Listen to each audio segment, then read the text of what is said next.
that the Mesopotamians just started that invented cuneiform because they had reeds and clay. Look at the history of cuneiform writing. Now, sure, they had reeds and clay, which is, I would propose, probably why cuneiform took its, later forms. But if you look at the development of it, it clearly comes from hieroglyphs. I mean, look at the capital letter A, for example. Two horns and a head.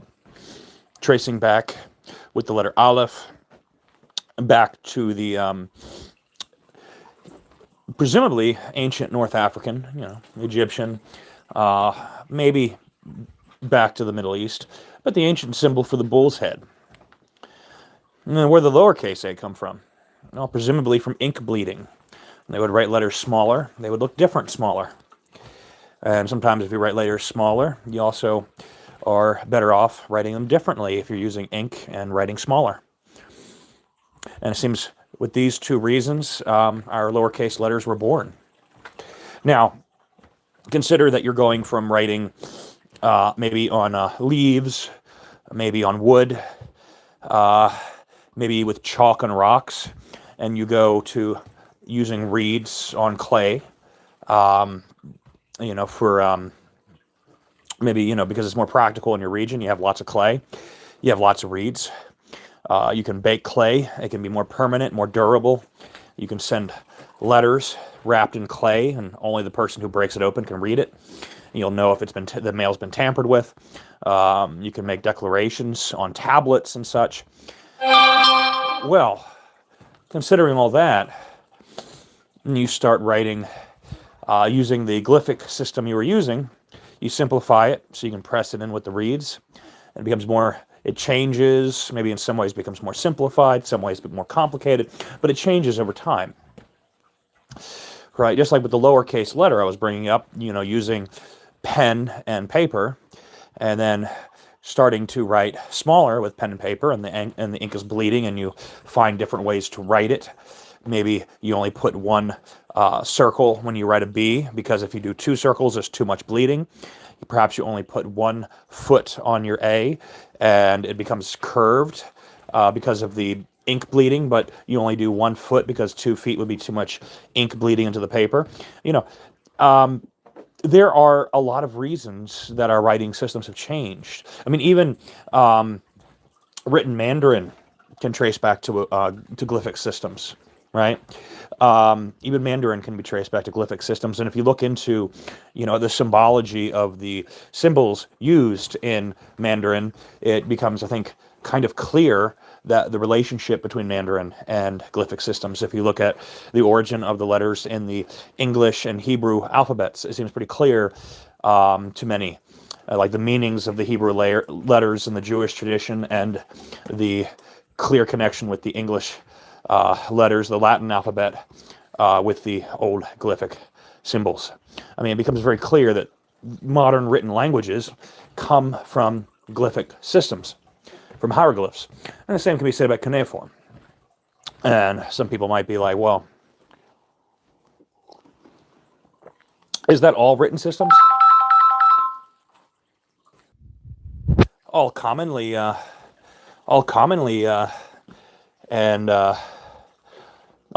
used written systems, I would say probably yes. Written systems that have a long history and tradition, yes, I would say so.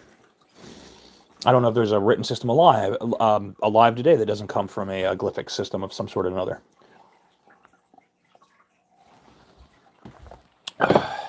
We definitely know that's true for Mandarin. We definitely know that's true for the Latin alphabet, the Hebrew alphabet, and we have evidence in the way that people write with the Mandarin symbols. We have the evidence in how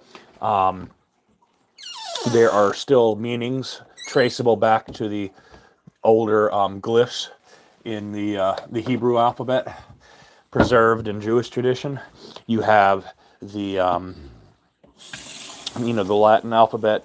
You can see the clear connections in the way the letters were preserved, and it seems to be, very clear that, yeah, all. Some people might go on to ask, well, what about the old Filipino language? I would say probably.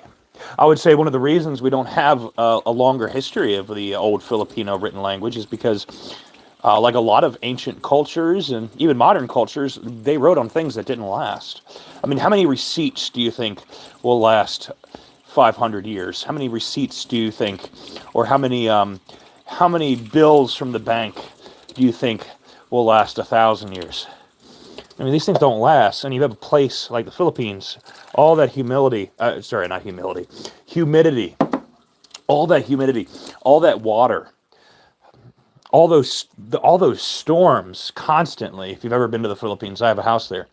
All those storms, all of that drama constantly going on with the local environment or environments that are over there, and you think that a long history tracing back to a glyphic system is going to remain in the old Filipino, pre-colonizer language. Unlikely. Does not seem like that would be the case, and it seems pretty evident why. And you might, and now some glyphic systems never seem to have had enough time or breadth or maybe even necessity to develop into more complicated written forms. By the way, if you look at what's it called? It's commonly referred to as ancient Egyptian cursive, but it's hieratic, I believe it's called, the ancient Egyptian cursive. They had already started to develop there, before the introduction of the Coptic, the alphabet that the Coptic language eventually integrated, which I think is largely borrowed from the Greek alphabet. Before that, ancient Egyptian hieroglyphs were already developing into a more, what we might think of as a modernized, I think that's the wrong way of looking at it, but like as a much more complicated, or I should say simplified actually, but it's hard to really state what I'm trying to say, but the ancient Egyptian hieroglyphs began to develop into something that did not look like glyphs anymore. It was a kind of Egyptian cursive, and I believe it's called hieratic. We have that, right? We have that. Ancient Egypt, very good for preserving papyri, and we have hieratic text. You can see that the glyphs, began to develop into something with, presumably reed and papyrus, into something that did not look like the glyphic system anymore. So simplified, more complicated, more advanced, less advanced, however you want to look at it. Those kind of terms are kind of meaningless in a certain sense to what I'm trying to say. What I'm really trying to say, aside from all of the different ways that people look at human development, which are often based on a place of cultural prejudice, if we take all of that and put it to the side, just look at it what it really is, it's glyphic systems turning into something that no longer looks like the glyphic systems anymore. The natural, seemingly, development of written language, which I think often comes out of a sense of convenience, and a number of other variables, like I mentioned, with the capital and lowercase Latin letters, as well as how cuneiform, developed. You have even in the ancient Egyptian language, in its in latter forms, or at least in its papyrus scribal forms, it doesn't look like glyphs anymore. It doesn't. It does not. This happens again and again.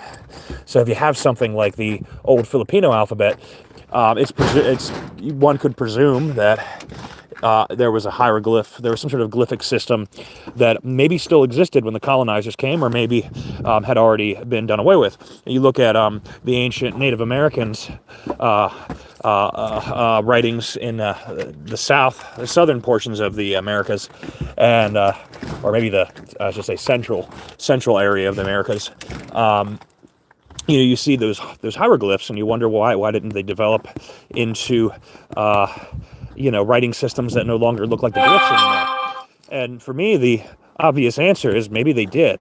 Again, how many receipts have you honestly think are going to last 100 years, 500 years, give, someone invades your land, give it 10 years. How many of your receipts and your letters, your bills, your certificates do you think are going to last after your area has been invaded? Then give it another 400 years. How many of those things do you think are going to survive? So if they were writing on some form of paper or papyrus, or if they were writing, I believe they were using some sort of paper form, and if they were writing, yeah, they were, because I think some of that stuff has survived in the Americas, at least. I believe some of the I believe some of their writings have survived in some sort of paper form. I could be wrong about that, but yeah, I mean, odds are, I think it's quite possible that some of the Native Americans were writing with a simplified form of the glyphs, or I shouldn't say simplified, but in a form of the glyphs that no longer resembled the glyphs anymore. I'm sure that was the case. At least I'm sure of the possibility that could have been the case. It's not very unlikely, and again, it happens again and again and again and again, throughout history. I don't want to say simplified, because that's kind of largely dependent on how you look at it. I want to be careful how I word it, because I don't want to give the wrong or an incorrect perspective, because we have to use precise language when we're talking about things as they really are, if we want to really convey truth. We don't want to say things in a way that is, where truth is discounted. If we're really looking after the truth, praise Yeshua, if we really want to find the truth, I think it's pivotal that we actually look at the world as it really is, not through the lens of distorted worldviews based on subjective opinions or other variables that might influence the way we are perceiving reality in a way that might not be uniform with other people's, with other truth seekers' perspective, in the sense that it's so subjective that it depends on how we have to be specific, right? Because in many ways, the development of language does seem to simplify in many respects, with many regards. But in other ways, we could say it becomes more complex. So that's what I mean. We can say it becomes simplified, more so simplified over time. We can also say it becomes more complex. We could say it develops in a way that is more modern. In some ways, we could say it's more archaic. And that's the problem. We could literally say both, depending on the context, depending on the variables, the factors that we are referencing. And if we're not referencing those variables, those other areas of our thinking in these lines of thought, especially when it comes to like things like linguistics, we can miss the point, I think. Or at least having an advanced talk of any intellectual area, perhaps. But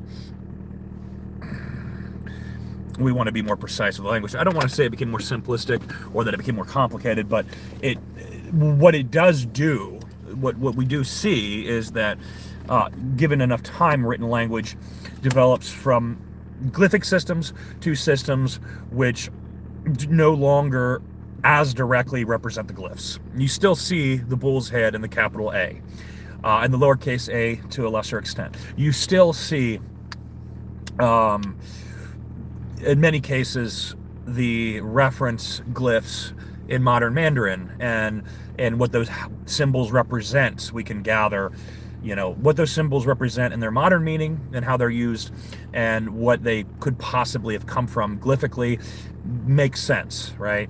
Like, this looks like a house. It symbolizes encompassing something. Okay, well, a house encompasses something. It looks like a glyph of a house, or it looks like it's a box, so it looks like it could have been a glyph of a house of some sort. Maybe that came from the glyph representing a house. Now, that's just an example. I don't know if that's actually the case at all in Mandarin with any particular symbol, but that's the kind of thing you see in Mandarin, right? In a similar light, you see in the Jewish alphabet, the Hebrew alphabet, you see, Yod means arm or hand, and you go back to Proto-Semitic and you see a glyph or something from a glyph that looks kind of like a hand and an arm. and then you can presume that that probably goes back to the glyph of, probably a little bit more complicated in the way it was depicted, of a hand and arm. So, when we're looking at language, it's in written language, and of course, again, most written language, even in the modern world, is not placed, even in our computers, not placed in things that are likely to remain permanent. Computer files get deleted, computers break, and that includes cell phones and tablets, our receipts, our paper bills, our certificates. These are things that, when not protected, especially if you're in an environment that is not optimal, like, the Egyptian desert is still optimal for that kind of preservation. Much of the world, like, you live in New York, you live in the Philippines, you live in these places where, the weather is not optimal. If you take your doctorate or your master's degree or your bachelor's degree and you throw it outside, I mean, it might survive 20 years, it might survive 50 years, if it gets caught in the right place. There's also a high probability that that degree will disintegrate within a year, maybe months, maybe days even, depending on how it's treated, if it catches fire, if it gets trampled upon, rode over, etc. It might last, it might not. It depends on the paper it's used, depends on what it's subject to. The point is most of our writing is not built to last, and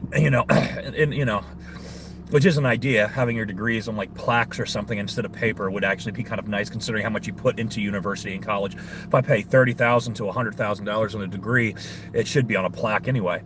But actually, that's a good point. But at the end of the day, actually, that's a really good point. I hadn't really thought of that. But yeah, most of our written language isn't meant to last. So you wonder, what glyphs did the old Filipino language, written language, come from? We don't know. They're writing on leaves.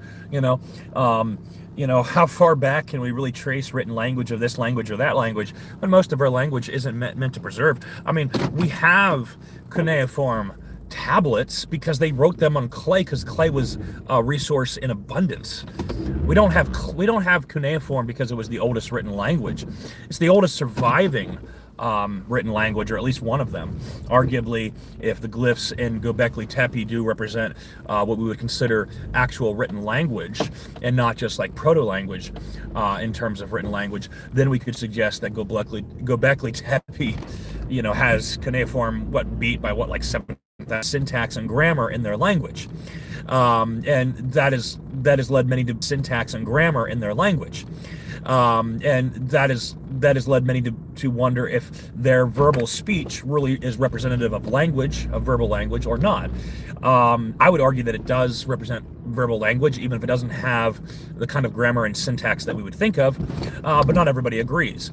There was a species of bird that was studied, and they used different sounds for things like snake. I think they might have used color as well, but they had a pretty wide vocabulary when they listened to the different sounds the birds were making in different contexts. The guy studying, the scientist studying it, I would call him a scientist because he's doing science, pretty advanced science at that. But the studies he was doing, I mean, he was from what I understood, he was actually trying to weed out the possibility of other variables, perhaps, misleading him, which is very common in science. Like, okay, maybe I'm just misinterpreting, and maybe I'm not really seeing what I think I'm seeing. Maybe I'm not really observing what I think I'm observing. And it looks like he's taken precautions with this regard. Oh, dear heavens. Well, I thought I had my passport and everything with me. I don't actually know. Oh, fudge. I might have to leave you guys and get some of this stuff done. Oh, I got turned to my right, actually. Okay. Well, I guess I'll leave you guys with that. Take care, guys. Subscribe if you haven't.